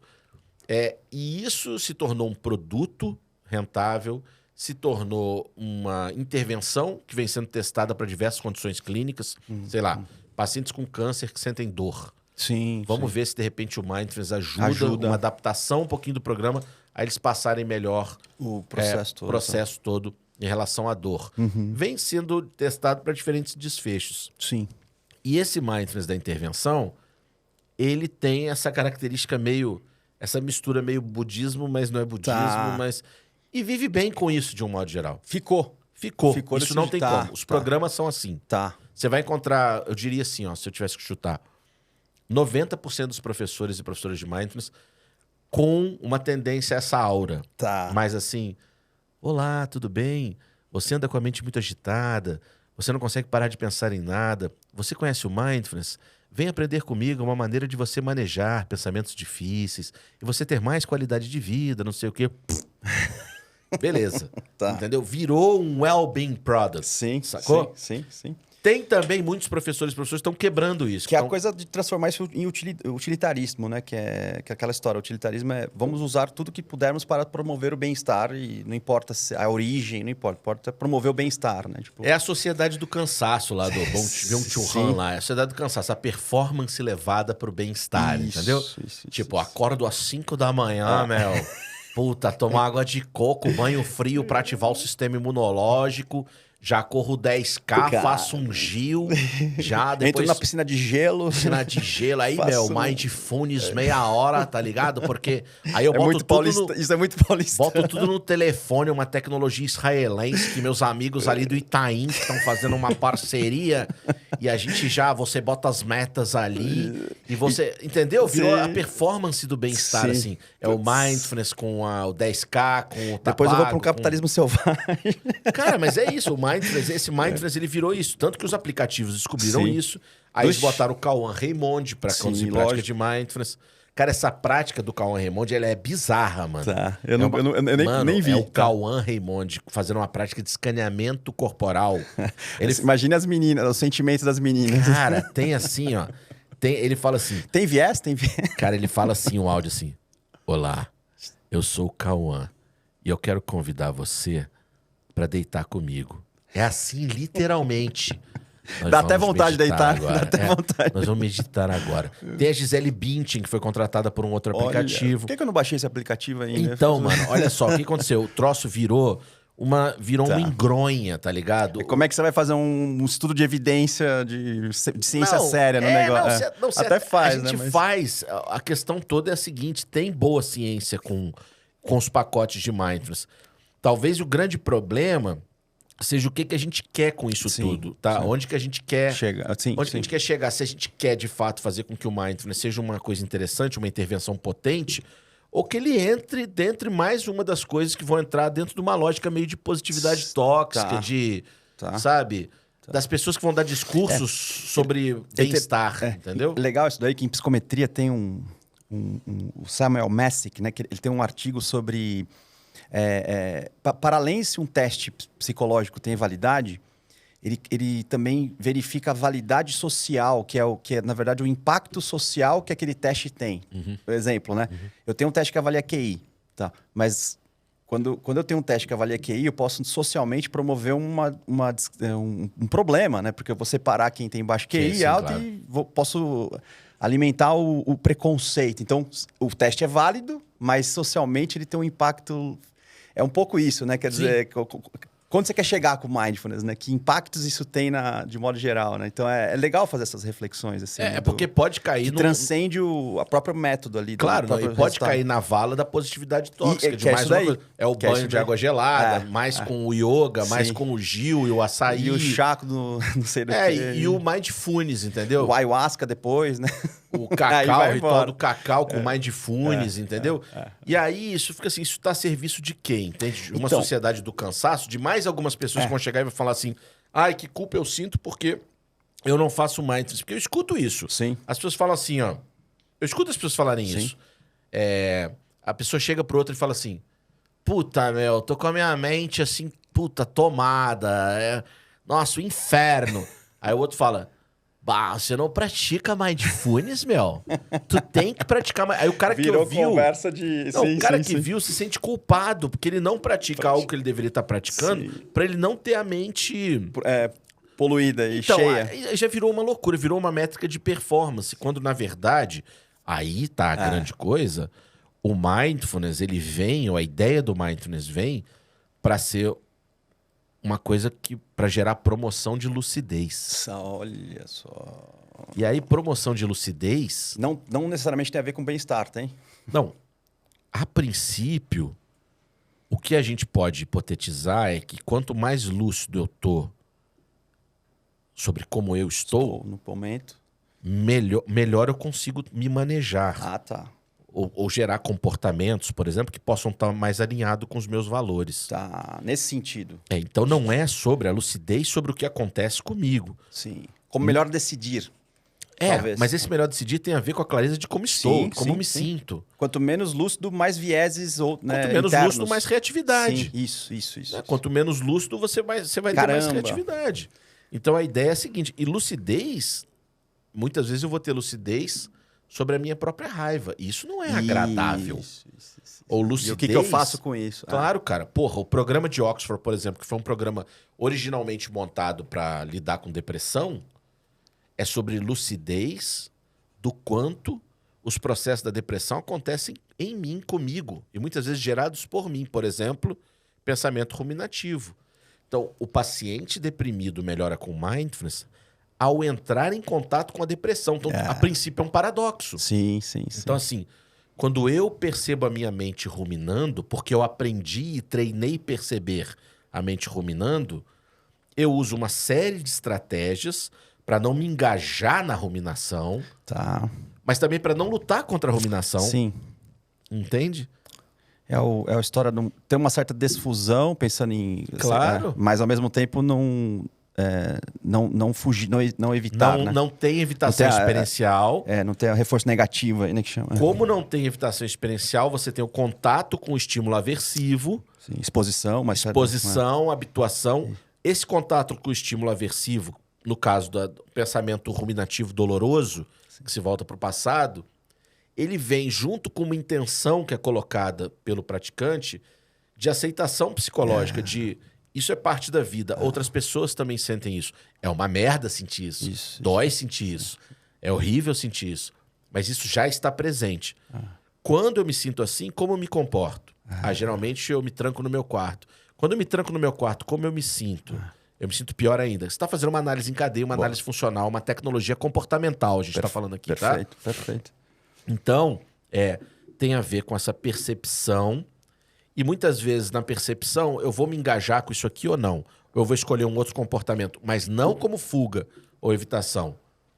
É porque se eu me engajo no pensamento ruminativo, corre o risco de eu cair numa espiral descendente de ruminação que vai gerar o sintoma depressivo maior. Sim. Ou um sintoma mais grave, Sim. ideação suicida. Então, eu sei que a ruminação está presente, porque eu estou deprimido. E a ruminação, inclusive, é uma forma de tentar me ajudar a lidar com isso, mas ela é uma forma que talvez não me ajude de fato. Sim. Então, de fato, talvez o que eu tenho que fazer é uma ativação comportamental, em vez daquilo ali. Isso. Em vez de me trancar no quarto. Aí eu vou fazer o quê? Ação oposta. Sim. Então, a gente está falando aqui de behaviorismo quase, tá? Eu vou fazer ação oposta. Boa. Por quê? Porque eu aprendi com o meu terapeuta, com o meu psicólogo, com a minha psicóloga, que é importante eu experimentar a ação oposta, em vez de ficar no pensamento ruminativo. Mas não como evitação expressiva. Eu não estou fazendo a ação oposta. Eu estou fazendo como ação comprometida. Aí a gente já entrou em terapia de aceitação e compromisso. Committed action. Eu já estou entrando em ação comprometida. Eu vou tentar fazer a ação oposta. Boa. Então, assim, esse deveria ser o mindfulness. Esse deveria ser o mindfulness. Até é para algumas pessoas, bons colegas, bons profissionais que eu sei que estão me escutando e que eu sei que fazem isso. Galera do meu grupo de estudos que está aprendendo comigo, né? Toda segunda-feira, está aprendendo direitinho o que é, o que não é mindfulness. Então, assim, mas ficou muito forte, Arthur, esse caldo dos grupos. Dos grupos. Você faz lá 8 semanas, nunca mais volta, nunca mais pratica, acabou, entendeu? Sim. A adesão é muito mais uma baixa. experiência. É quase, uma experiência. Para algumas pessoas é legal. Sim.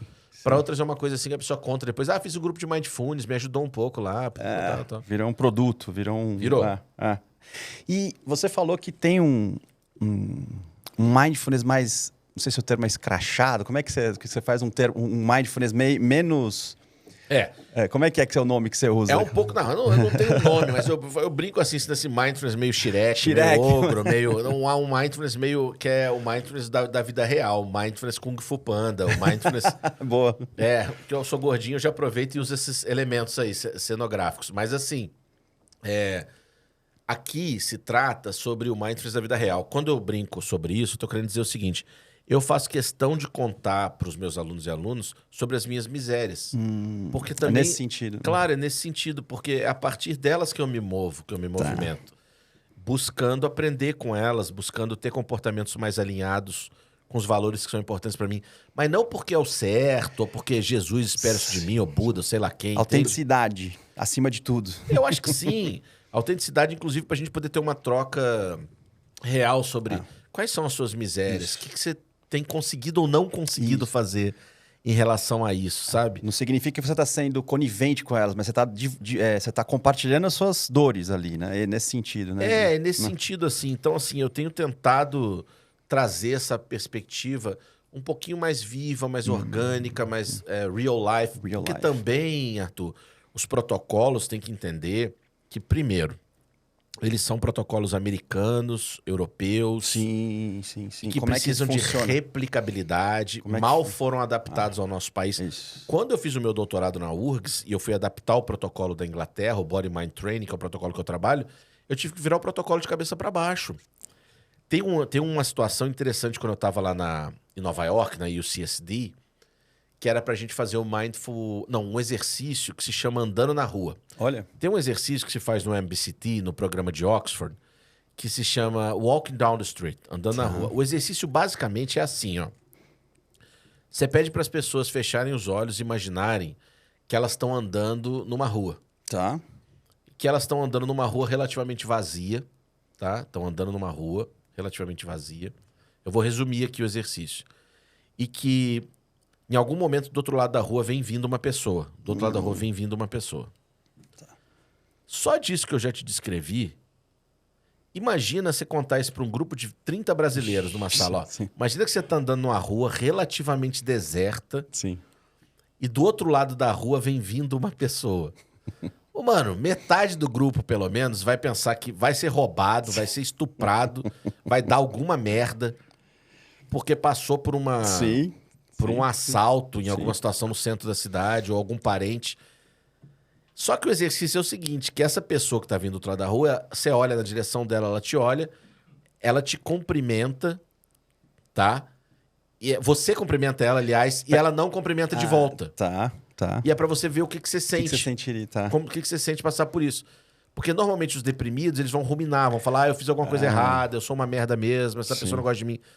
Só que quando eu comecei a conduzir isso no Brasil e ouvir as pessoas começaram a falar, Thiago, eu já fiquei mal no início, já me deu gatilho. Olha. Quando eu fui explicar isso lá na Califórnia, Os caras entendiam? cara, eles ficaram assim no primeiro momento. É. Olha que loucura.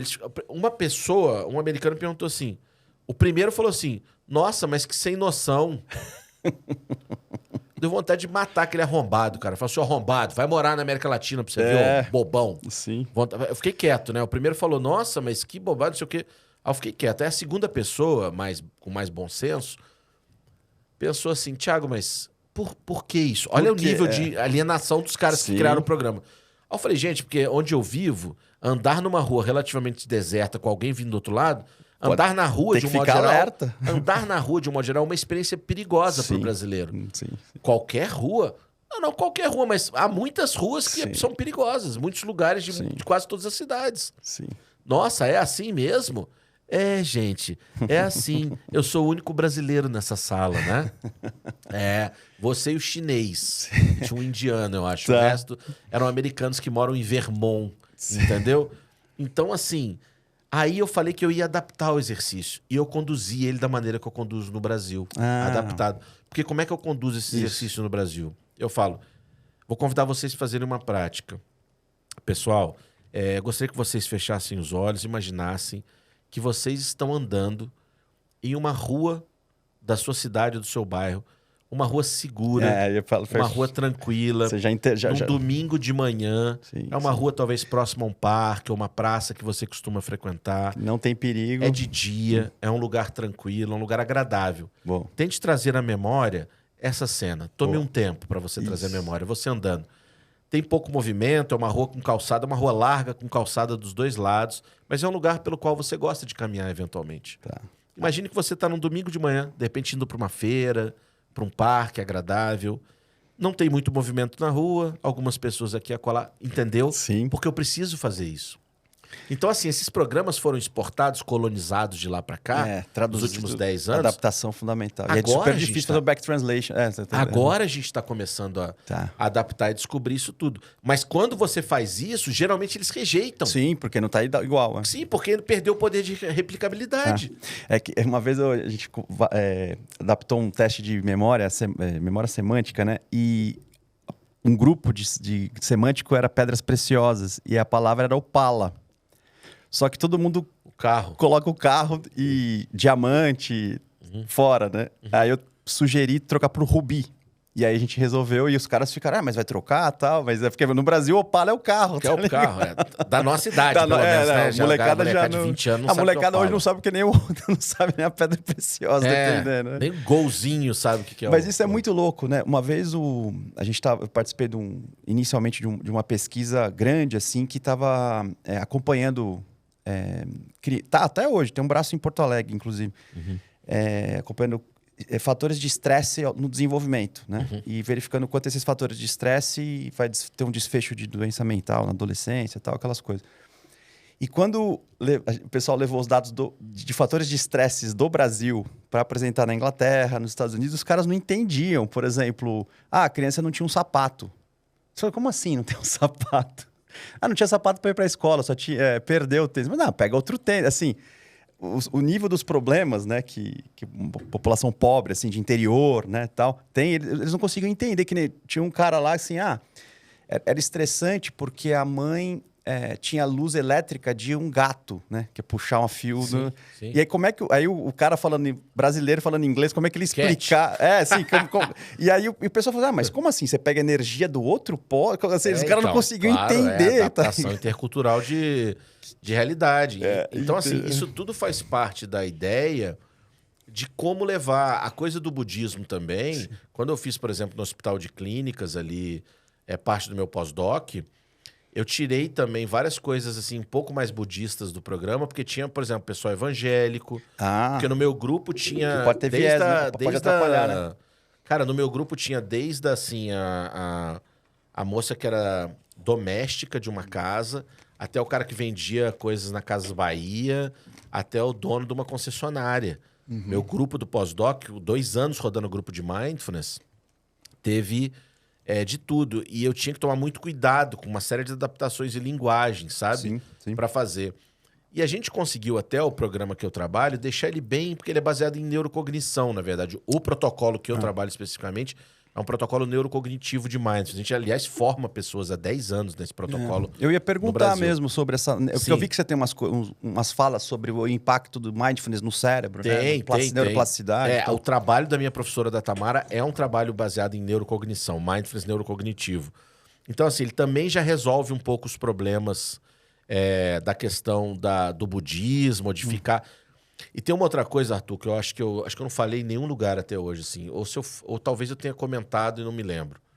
Quando eu e Daniela, nós éramos um dos únicos no Brasil ensinando Mindfulness, lá em Porto Alegre era só eu e ela. Hoje todo mundo é professor de Mindfulness, instrutor de Mindfulness.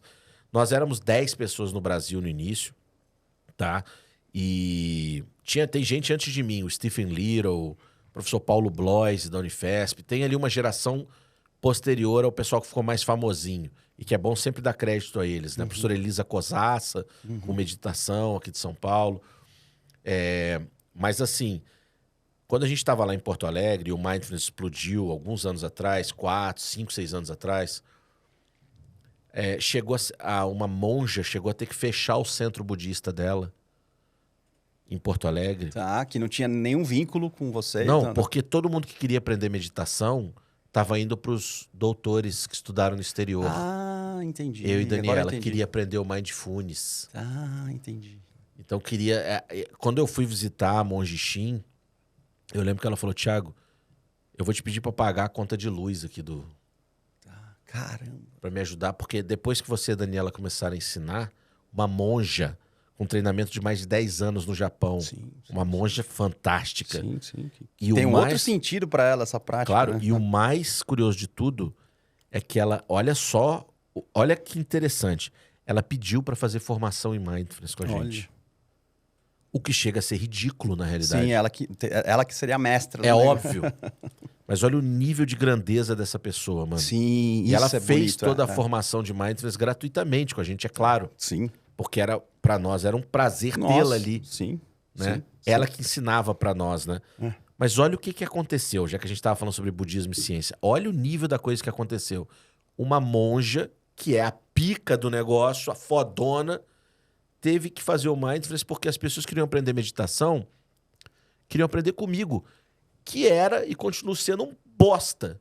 Assim, entendi. Eu não sou professor de meditação. Ela tinha que oferecer o mesmo... Outra coisa, nós não somos professores de meditação. Nós São não clínicos. Claro, a não ser que tenha alguém também que pode ser o caso, que seja professor de meditação e também seja psicólogo, psicóloga e tal. Pode ter esses dois mundos aí. Tá, mas de um modo geral, nós não somos. E eticamente é nosso dever afirmar que nós somos, porque existem os professores de meditação. Isso. E eles precisam ser honrados e respeitados, porque eles são professores de meditação. Só que, de alguma forma, por causa de todo o hype da mídia e tudo mais, eu virei professor de meditação, cara. Tá. Eu não sou, nunca fui, não quero. Sim. Entende? Não sirvo para ser. Sim. E por isso, então, o esforço de fazer um mindfulness neurocognitivo ou um mindfulness na psicoterapia com vínculo que na esteja psicologia desvinculado disso. E tem a terapia de aceitação em mindfulness, né? Que é o que Não, as terapias comportamentais contextuais são várias. Lembrando, elas já começavam a existir já desde a época do MBSR. Sim. Só que o queridinho do Mindfulness era o programa de 8 semanas. Porque o John Kabat-Zinn fala bem, ele ia na Oprah Winfrey, porque virou um manual, a cultura americana abraçou aquilo, como abraçou o yoga décadas atrás, como uma forma de vida. Sim. Então todo americano médio tem que aprender, tem que praticar Mindfulness, aí virou aplicativo, aí o cara clica todo dia de manhã, Mindfulness feito, tic, entendeu? E o Mindfulness na psicoterapia, aí tem um probleminha, o seguinte... Vamos pegar 3 grandes psicoterapias comportamentais contextuais. Tá. Existe Mindfulness na TCC. Não é uma coisa que é comum. Hoje em dia eles têm falado mais, tá? Sim. Não tem jeito. Existe, inclusive, Mindfulness na psicanálise. Isso eu não sabia. Na Gestalt. A Gestalt faz sentido, né? Porque tem o focusing, focalização do Gandling. Mas tem pouquíssima pesquisa ao redor disso e muita hipotetização. Sim. Onde o Mindfulness está forte na psicoterapia é nas psicoterapias comportamentais contextuais. Vou dar um exemplo de 3. Terapia comportamental dialética, DBT, terapia de aceitação e compromisso, ACT, e a FAP, psicoterapia analítico funcional. A FAP é a mais comportamental delas, tá? Verdade. Na FAP e na ACT, Mindfulness é visto dentro de um conjunto de subprocessos. Na ACT, um conjunto de subprocessos ali que envolve difusão cognitiva, aceitação psicológica. Para chegar na flexibilidade. Tem uma visão psicológica do Mindfulness acima de tudo. Sim. A meditação pode até ser um tipo de tecnologia ou procedimento que facilita esses processos que são os processos de mudança, tá? Mas você não precisa ser uma meditação budista, religiosa. Inclusive, aí vai estar mexendo com outras variáveis, né? Tá. A DBT tem um caso mais específico, porque a Marsha Linehan, ela vai querer trazer, sim, o Mindfulness de dentro do Zen budismo. Tá? Por um viés dela. Pela prática dela e pelo como o Mindfulness é na cultura norte-americana. Na cultura norte-americana, o Mindfulness ele pode ser tanto religioso quanto a arte zen de consertar motocicletas, ou a arte cavalheiresca do arqueiro zen. Eu não sabia dessa... Na DBT, assim, ó, o maior professor de Mindfulness e DBT do Brasil é meu aluno, Alexandre Tzermias, de Campinas aqui. Cara que tá indo direto lá para os Estados Unidos falar com os caras. Ele é o pica do Mindfulness da DBT. É meu aluno lá no grupo. A operacionalização do Mindfulness na DBT é toda comportamental, a operacionalização. Mas a Marsha nunca deixou de dizer que eles fazem o treinamento a partir do Zen. Tanto que eles fazem retiro Zen budista. Só que é importante lembrar, é um Zen budismo americano também. E o Zen budismo, por natureza, ele é uma coisa mais fria, entre aspas. Ele não é como o budismo tibetano, que tem corneta, oráculo... fumaça, espíritos, né? O Zen budismo por si só é algo bastante, assim, seco. Vamos usar essa palavra. Talvez até pelo fato de ter vindo da ideia da borderline, da oscilação emocional, essa secura... Da dialética. Possa ser interessante. Então assim... Estou hipotetizando aqui. Não. É que eles trazem essa base do Zen... Só que para eles também é confuso da DBT, tá? Assim, eu converso com muita gente da DBT. Fica meio... É porque no treinamento da formação de DBT, não dá tempo de... É muita coisa. É muita coisa. Nossa. Não dá tempo deles treinarem Mindfulness, muita tá? coisa. Então eles são convidados a depois fazerem retiros, Zen e tal. E é tudo nos Estados Unidos, é caro pra caralho, eles não conseguem fazer. Sim. Só que eles acabam recebendo uma visão um pouquinho mais budista, tá? Sim. Até porque a Marsha também gosta de falar sobre... o poder da experiência mística. Na DBT isso é um pouco menos claro, é mais confuso. O pessoal da DBT às vezes fica bravo comigo. Não fiquem, esse é um debate, uma discussão importante essa. Na FAP, na ACT, a coisa está um pouquinho mais circunscrita à psicologia de maneira organizada. Sim. A FAP, então, cara, é sensacional. Que ela chama de mindfulness terapêutico. Ela usa como uma tecnologia comportamental ali dentro de um procedimento que é específico da FAP. Tem rigor, né? E a ACT também é um rigor comportamental, behaviorista, tá? Isso. A DBT que tem esse colorido assim que as pessoas têm que ter um certo cuidado, quem vai fazer a formação em DBT. Inclusive, tem gente da DBT que tá misturando mindfulness, pega algumas falas da Marcia, assim, meio um pouco mais místicas, e tá misturando mindfulness com neopentecostalismo. Brincou. Sério? Mas aí é... Caramba. É sério, porque tem tudo a Coisa ver, americana. né, mano? Tem tudo a ver? Não, tem tudo a ver, porque essa coisa aqui da transformação, Porque como a Marcia, ela teve uma coisa de uma experiência mística que ela fala que foi importante pra ela, na vida dela, e ela... Você já viu alguma coisa de DBT? Eles têm umas fichas. Eles têm umas fichas, assim. Já vi. Aí tem umas fichas dela que o pessoal da DBT fica meio cauteloso, que é do mindfulness espiritual. Aliás, eu conversei com o Jean sobre isso. Tá. Né? Tá. Tem um bate-papo longo com o que Jean legal. no WhatsApp sobre isso, assim. Tá. Não foi... Não. Tá. A gente Pessoal, assim, off, assim, tá, meio tá. off e tal. Que legal. Tem umas fichas dela do mindfulness espiritual da Marcia. Mas é tipo para um nível um pouco mais assim, quando o paciente já tá bem organizado, tá? E que dão margem um pouco para essa coisa assim de o Uno, o Deus. E a galera se apressa, Sim. já vai nisso e já mete sabe, uma coisa da experiência Sim. do falar em línguas.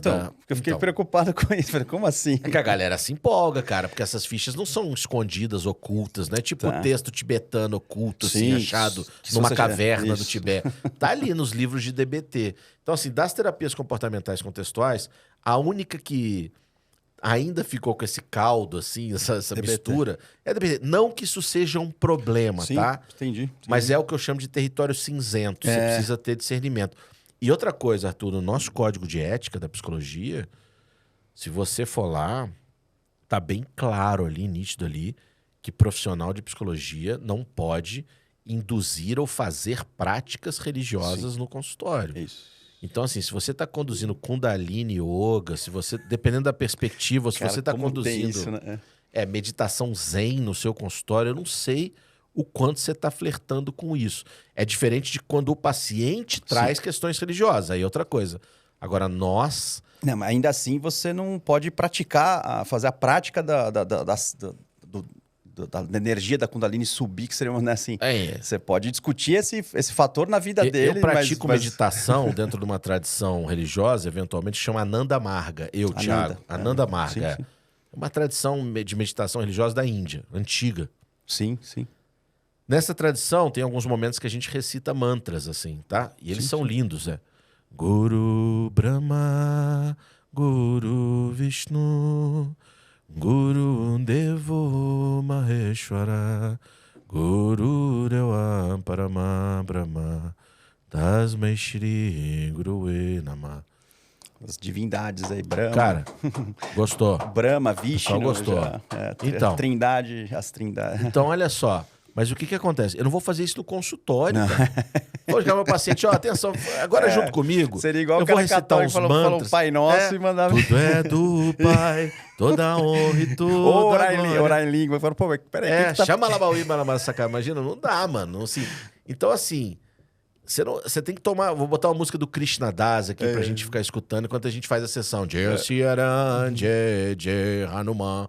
Tipo, falando em Pindamonhangaba, que sua mãe é de Pinda. Você já foi na fazenda Gokula? Claro que eu fui Nova Gokula. Eu te falei que no mestrado em Ciência da Religião, um dos meus grandes amigos, Lúcio Varela, é um dos maiores líderes Hare Krishna do Brasil, Lokasakshidasa. Ele ele vive, não sei se está vivendo lá, agora, certamente tem, mas foi meu colega de mestrado em Ciência da Religião, uma figura ímpar, um cara sensacional, professor de sânscrito, Era Opa, meu colega, legal, hein? meu Tá. grande Hare Krishna, um dos maiores Hare Krishna do Brasil, um grande nome. Lá em Pinda fica fazendo dos caras de Nova Gokula. Eu fui Já lá. fui lá também, é. Fui, é uma delícia. Ali na Almoço. beira da serra. Qual que serra que é ali? Pé da Mantiqueira, sei lá. Cara, pertinho de Campos, mais perto de Campos do Jordão. Ali, exato. super, Minha família, minha mãe, toda de fazer um Pindamonhangaba. almoço vegano lá, você come pra Come caramba. bem, então As assim... vacas tudo solta lá. Então, assim, tem que tomar um certo cuidado com esse papo todo da meditação, porque não é só sobre, você tá fazendo certo ou errado, é sobre ética também, Sim, entendeu? sim, Então, ensinar um mindfulness que ele tá assentado na psicologia, ele não só é respeitoso com a tradição budista, é respeitoso com o nosso código de ética profissional, né? E vai impedir com que você pareça Sim. uma falcatrua. Um guru psicólogo, um guru da psique. Mas isso tá muito cheio. Entra no Instagram, no muito YouTube, escreve fácil. Mindfulness, aí você vai ver o tanto de churumela que aparece. É porque quando você se põe numa posição de dominar um negócio meio sofisticado, assim, é uma tentação muito grande você não se colocar nessa posição, né, de hierárquica, assim, de que eu domino, que eu sei, né? Então é muito fácil. Faz parte sei lá, de um certo narcisismo, de uma certa vaidade humana se colocar nesse lugar, assim, né? Pra parecer e às vezes incrível, você nem né? se coloca, mas os outros te Ou colocam. os outros E te você colocam. não rejeita, né? E você Porque é uma compra delícia, porque às né? vezes você foi carente, não tive muita atenção, aquela história toda. Claro. É bom ter poder, é bom parecer, né? É uma delícia. Quer conhecer alguém, dê poder a ele. É isso aí. Agora, a gente caminhando pro fim, vou fazer uma... não vou estender tanto, né? Sim. Até por causa do tempo, mas...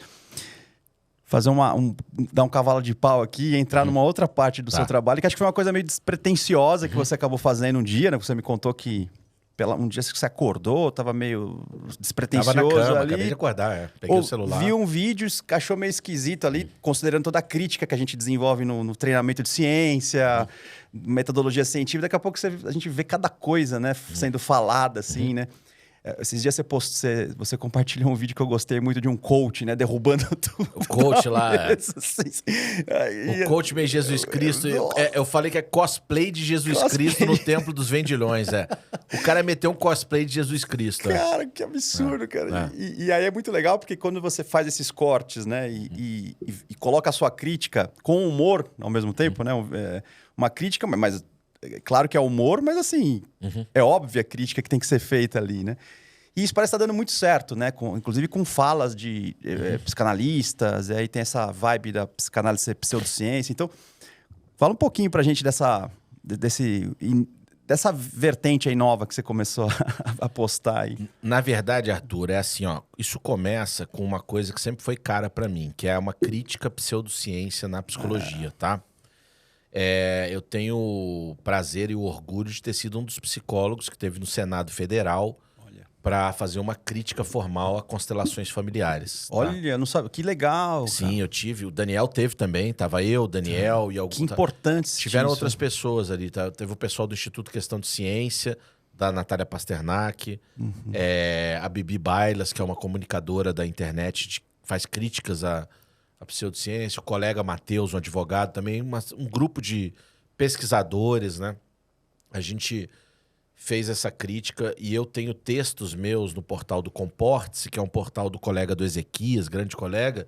Ali, desde 2015 ou 2016, eu escrevo sobre críticas de pseudociência, tanto no SUS, nas PICs, Constelação Familiar faz parte das PICs, quanto profissionais de psicologia envolvidos com pseudociência. E o grande problema é envolvido com isso muitas vezes dentro do consultório de psicologia, fazendo isso no consultório. Porque se você quer fazer terapia de cristal, o problema é seu. Faz terapia de cristal onde quiser. Onde você quiser. Apesar de que dependendo, se você estiver fazendo gente parar de fazer tratamentos reconhecidos para botar cristal na testa da pessoa, eu vou atrás de você. Eu vou ficar puto também, porque eu não quero que você mate os outros, entendeu? Exatamente. Então, assim, na verdade, toda essa coisa, ela tá dentro desse contexto de uma pessoa, que tem uma certa aversão e postura combativa a pseudociências, tá? A questão específica do vídeo que viralizou, eu fiz 3 reacts lá a um vídeo da Maria Homem, que é uma psicanalista famosíssima, uma grande professora de psicanálise, uma psicanalista, né? O vídeo foi uma brincadeira. Eu discordo da posição da Natália Pasternak em relação a... Olha, interessante. Discordo. Tá. Discordo porque eu acho que... Enfim, no meu Instagram tem 2 vídeos onde eu falo sobre isso, longos, da questão da psicanálise ser ciência ou não. Eu discordo dessa crítica, assim, psicanálise não é ciência, ponto final. Tá.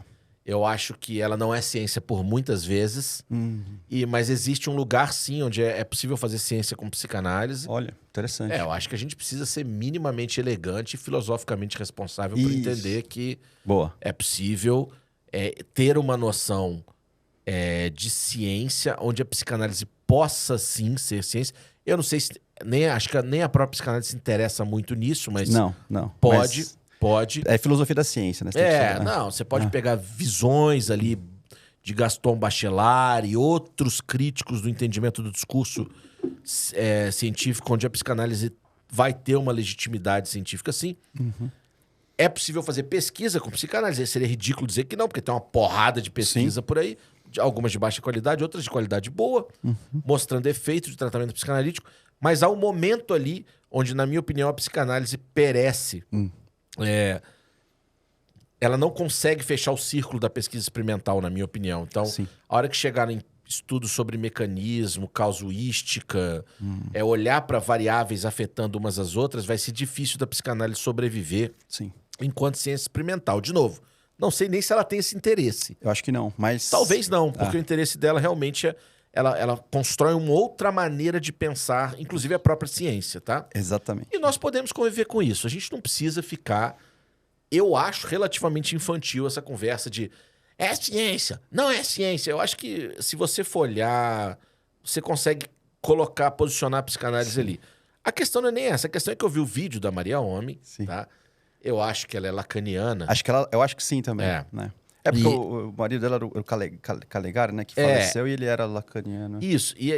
Claro, o Lacan foi um cara que tentou, na minha opinião, resolver a psicanálise, transformar a psicanálise em linguagem, transformar os conceitos em metonímia e não sei o quê, e matematizar alguns conceitos para tirar a psicanálise de uma suposta fria metafísica. Então ele fala, não, vocês estão achando ruim a psicanálise, é muito confusa, então eu vou mostrar que, na verdade, tudo é linguagem, tudo é matemática e tal. Acho que tem...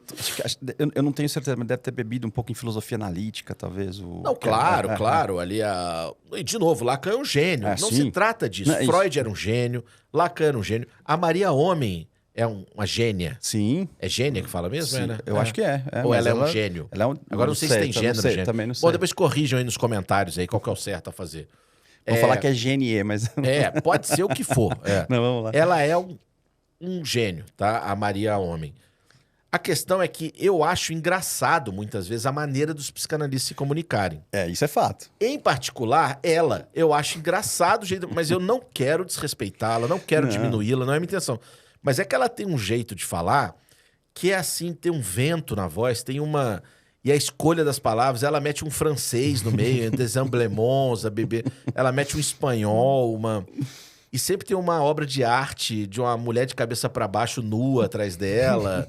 Tem uma luz indireta, ela tem uma elegância. Sim. Então, pra mim, eu acho engraçado a maneira dela falar e a figura. Mas a minha intenção não é desrespeitá-la, mas como eu acho engraçado, e eu sei que muita gente não entende o que ela fala, porque ela fala, a angústia não mente. O ser que está barrado, oculto, escondido, é aquele que retorna outrora naquilo que foi. Portanto, se foi, nunca deixou de ir. Se nunca deixou de ir, sempre esteve lá. Se sempre esteve lá, o lá, ele grita. Por que grita? Porque ao gritar, comunica. Comunica o quê? O que nunca esteve. Aí termina o vídeo, mano. Dialética. É porque ela faz um Reels de 90 segundos, que termina e você fica olhando pro jogo teto, de palavras, assim. Uma retórica, né? Não, é assim, ó. Naturalmente eu entendo o que ela fala. Claro que eu entendo. Só que eu acho de um hermetismo. De uma... Tem um artifício verbal aí que, às vezes, a palavra não é... Você não pega, né? Ela poderia falar com mais simplicidade. Exato. Né? Tem um vídeo dela que eu fiz um react que minha esposa falou assim, Puta, tudo isso pra falar que alguém é arrogante? Isso, exatamente. Por que eu não falo? Estou falando sobre arrogância, ponto final. Não, mas ela fez uma análise psicanalítica do meme. É super prolixo isso, vamos Então, combinar. claro, vai. ela faz uma análise psicanalítica do meme em 90 segundos, num Reels de 1 minuto e meio. Sim. O meme, ele mostra aquilo que é escondido pelo agente social na nuvem catastrófica da existência humana. Muito papo Mano, aí você fica assim... Me lembra Terça Insana isso daí. Então, cara, mas assim, eu sei que essa é a linguagem da psicanálise. Ela tem uma coisa assim de desvendar de uma maneira profunda aquilo que parece muito simples, né? Isso. Complicar, claro, né? Deixar a coisa complexa. Então, eu não sei se deixa a coisa complexa. Só que o pessoal, cara, todo dia eu recebo comentário até hoje. O troço foi publicado há um tempão. Tá viralizou, com não sei quantas, né? 200 mil visualizações e crescendo. As pessoas brigando nos comentários. Sim, muitas me xingando. Sim. Você é burro, você não entende. Aí elas começam a se xingar numa thread, assim, numa linha infinita de 300 comentários, chamando o outro de burro, o outro falando que a psicanálise é... E, na verdade, a minha denúncia aqui foi exatamente sobre... Claro que tem uma espécie de crítica à psicanálise, sim, que eu faço aqui, que eu acho que muitas vezes, de fato, a psicanálise tem uma coisa que vem lá de Freud, que é a fobia do pequeno Hans, o medo, o pênis do cavalo era o pênis do pai. Isso. Que, pra mim, isso sempre soou assim como, mano, isso aí, tipo, calma, entendeu? E que é uma coisa da psicanálise, que é essa coisa do desvendar, daquilo que é oculto, sim, né? Que, na verdade, é a ruptura que Freud faz na interpretação dos sonhos, né? Sim. Freud fala, ó, abandonei aqui essa ciência porque ela é incapaz de falar sobre a profundeza do ser humano. Então, eu sonho com uma caverna, com uma corda que eu chego no final da caverna e isso é eu no útero da minha mãe. Ponto final, mano. Tá. Né? Então, assim...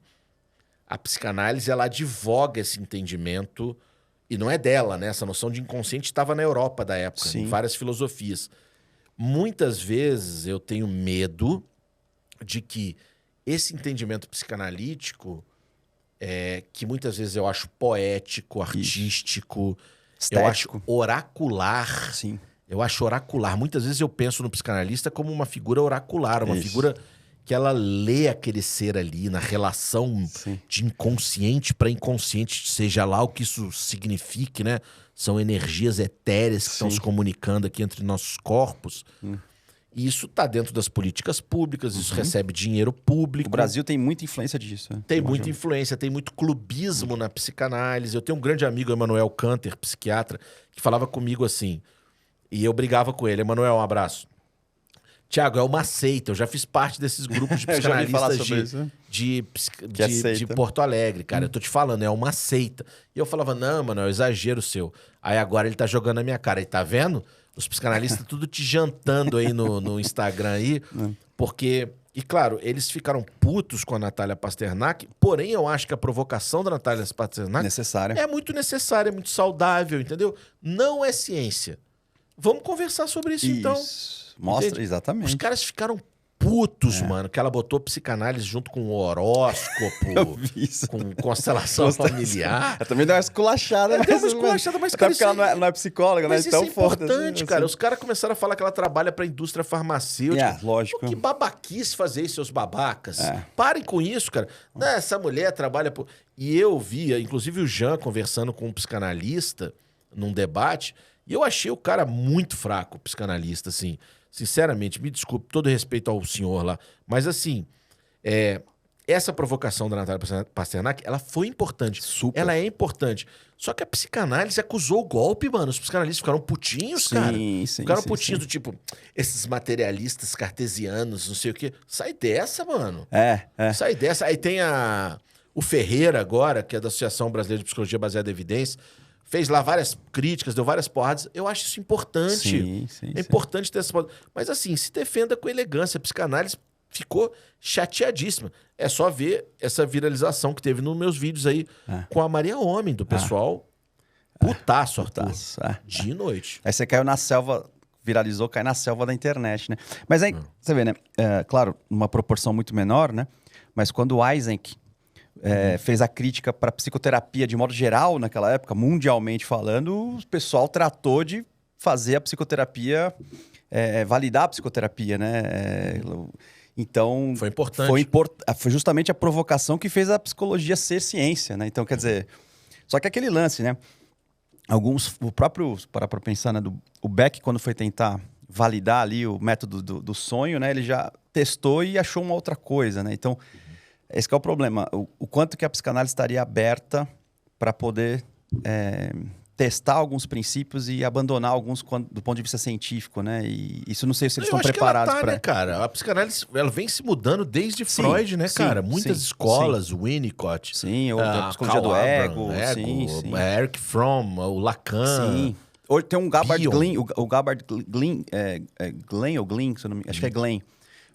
Glenn Gabbard, perdão. Ele é um psiquiatra psicodinâmico muito bom, assim, né? Então é um cara que, embora ele não tenha acho que, feito nenhuma teoria, mas ele é um expoente muito sério, assim. Então tem como conseguir aí dar um status melhor, né, científico, em vez do pessoal e a gente pode respeitar, né? A Sim. gente pode achar soluções médias, assim, de olha, você pode defender que a psicanálise não é ciência, defenda com elegância, escute o outro lado.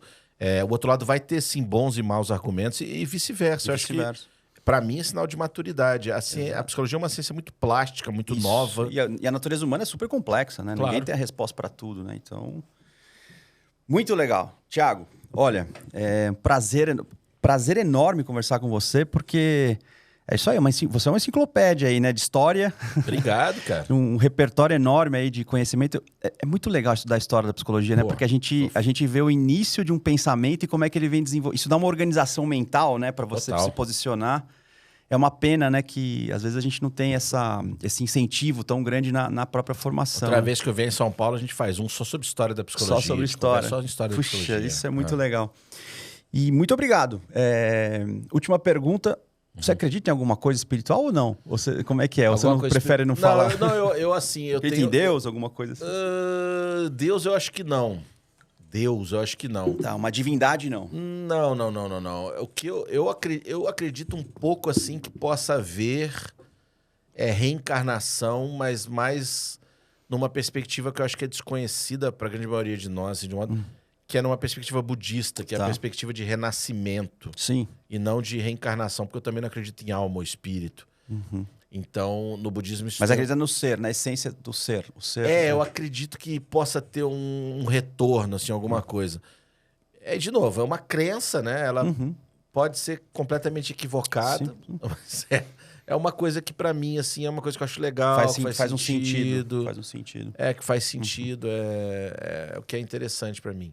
Não, eu fiquei curioso para perguntar, porque você estudou tanto isso daí, né, de psicologia da religião, comportamento e ao mesmo tempo... Mas eu tenho uma abertura, eu acho assim, eu escuto, eu acho que deve existir várias coisas que a gente não vê, que eu não conheço.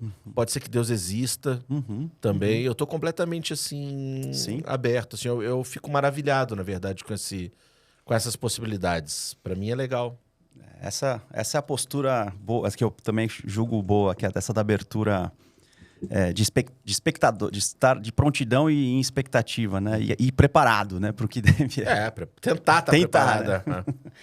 Muito obrigado, Tiago, pela sua visita aqui, né? Quando voltar, tá convidado de novo, né? E manteremos contato aí, né? Ao longo do tempo aí. Quer falar alguma coisa? Eu te agradeço, só te agradecer mesmo, te agradecer pelo convite, pelo papo, é um prazer. Eu adoro conversar sobre esse assunto. Agradecer as pessoas também que chegaram até esse final dessa conversa aqui, verdade. né? Que espero que elas tenham aproveitado. E dizer que quem tiver interesse em mindfulness, pode ali através do meu Instagram falar comigo, ver os projetos, ver meu grupo de estudo contínuo das segundas. Eu tenho um clube de práticas na terça-noite também, que a gente pratica mindfulness por 1 hora, toda terça-feira, de 7 às 8 da noite. Que legal. A gente tem uma formação de instrutores de mindfulness que funciona há 10 anos, né? Onde a Tamara vem para o Brasil, essa professora minha da Inglaterra, ela vem. Que legal. Você traz ela para cá. Uma vez por ano ela vem. Olha, ela vem para cá. Vale a experiência. E agora, o módulo básico da formação, ele vai estar, pela primeira vez agora em janeiro, totalmente online. Então é uma coisa legal também de conhecer, que é o módulo sobre Mindfulness e Neurociência. Que legal. Então ele vai estar 100% online. Então quem tiver interesse nesse assunto, quem quiser estudar mais a fundo, trabalhar com Mindfulness ou simplesmente conhecer mais sobre Mindfulness e cérebro, fala comigo ali no Instagram. O seu perfil é @? Meu perfil é @Taton, meu sobrenome, né? Taton Thiago Mindfulness. Se a pessoa escrever T-A-T-T-O-N, Taton são dois, ali... dois T's. Dois T's, T-A-T-T-O-N, vai sair ali um dos primeiros, sai eu, minha irmã, sai os Tatons sai ali. o Tutankhamon, né? Sai esses aí, sai dessa família toda aí. É isso aí. Te agradecer, querido. Obrigado pelo convite. Obrigado a você. Então, pessoal, muito obrigado por estar conosco até esse momento. Aguardem, né, os próximos episódios. Todas as quintas-feiras, 20 horas, temos o lançamento de um episódio inédito. Então, até a próxima. Muito obrigado.